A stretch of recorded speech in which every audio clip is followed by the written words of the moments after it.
मिलकर तरक्की और खुशहाली की मंजिलें तय कर सके।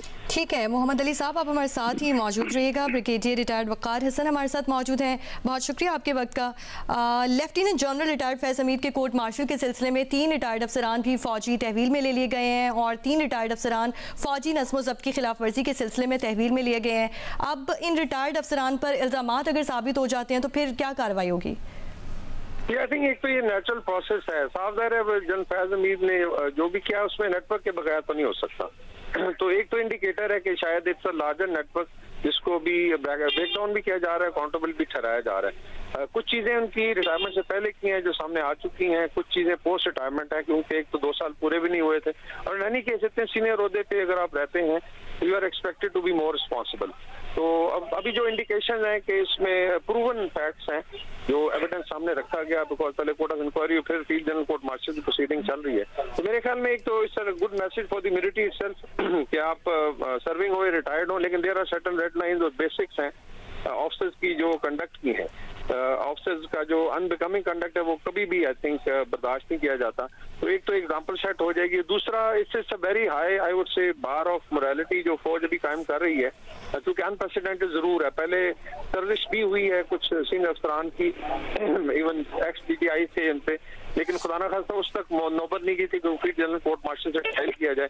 तो आर्मी ने एक अपनी बार खुद जो बहुत हाई अभी सेट कर दी है, because it is again precedent for people who are going to come. तो इसका मतलब है साफ जाहिर है कि अभी हर एक को विद इन जो है रूल्स एंड रेगुलेशन काम करना पड़ेगा। और जो आई थिंक कंडीशन लगाई जाती है, and this is all across the world. इसमें ऐसा नहीं है कि अभी भारत में आई थिंक 3 से 4 लेफ्टिनेंट जनरल का कोर्ट मार्शल हुआ पिछले 2-3 साल में। तो अकाउंटेबिलिटी की जाती है जहाँ पे भी हो। तो अगर आप असॉल्ट करते हैं स्टेज पे या आप खुदा न खास्ता पाकिस्तान आर्मी की चेन ऑफ कमांड को डिसरप्ट करने की कोशिश करते हैं, फिर I think that is very very serious. And that's why फिर अभी नेटवर्क जो है उस पर भी क्रैकडाउन हो रहा है। आई एम श्योर अभी मजीद नाम आएंगे इसके अंदर।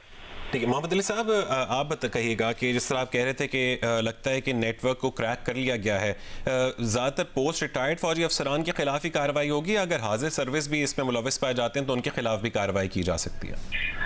देखिए, मैं समझता हूँ कि यकीनी तौर पे जो हाजिर सर्विस अफसरान होते हैं उनके ऊपर चेक भी ज़्यादा होता है, जिम्मेदारी भी बहुत ज़्यादा होती है और डिसिप्लिन के हवाले से उनके ऊपर बड़ी कड़ी जिम्मेदारी भी आयद होती है और उससे तवक्कुआत भी की जाती हैं और उसमें बिल्कुल मार्जिन नहीं होता इस तरह के किसी गैर अमल का। लेकिन अगर वो इसके मुर्तकिब पाए जाएं और सबूत और शवाहिद मिलें तो इसकी तारीख मौजूद है कि बड़े आला अफसरान जिसमें 3 स्टार जनरल्स भी शामिल हैं, उनके खिलाफ इससे पहले भी माजी में फील्ड जनरल कोर्ट मार्शल हो चुका है और उनको उम्र कैद तक की सजाएं भी दी जाती रही हैं। तो ये एक मामला है। लेकिन इस दफा जो एक खास नौयत है, मखसूस नौयत है इस पूरे मामले की, वो ये कि एक सियासी जमात और एक सियासी बयानिया जो था, जो कि बराह रास्त फौज पर हमला आवर था डिजिटल टेररिज्म के जरिए से, और उसमें फौज की सफों में वो इंतशार बर्पा करने के लिए कुछ रिटायर्ड अफसरान को गुमराह करने की और कल्टीवेट करने की कोशिश कर रहा था। तो ये मैं समझता हूँ फौज की तारीख में एक बहुत ही मुनफरिद और तकलीफ दे बाब है। और मैं समझता हूँ जो फौज की सोच और कल्चर और डिसिप्लिन है उसकी ये सरीह तरीन खिलाफ वर्जी है। और मैं नहीं समझता कि जनाब मुनीर और जो हाई कमान है फौज की वो इतने संगीन इल्जामात अगर उनके पास शवाहिद मौजूद हैं उसके बाद उनसे किसी किस्म की रू रवायत रवा रखी जाएगी। और यकीनी तौर पे उनको शायद एक एग्जाम्पल भी बनाया जाए एक डिटरेंट के तौर पे तमाम सर्विंग और रिटायर्ड अफसरान के लिए कि आप फौज में जब सर्व करते हैं तो आप मुल्क और कौम के लिए अपनी सरधड़ की बाजी लगाते हैं, उसका ओथ लेते हैं और फौज के डिसिप्लिन और हाई कमान की रिस्पेक्ट और ओबीडियंस करते हैं। तो इस हवाले से अगर कोई भी गैर जिम्मेदारी का मुजाहरा किया जाएगा तो और उसका सबूत और शवाहिद मिलेंगे तो मैं नहीं तवक्को करता कि उनके खिलाफ किसी भी किस्म की रवायत रवा रखी जाएगी।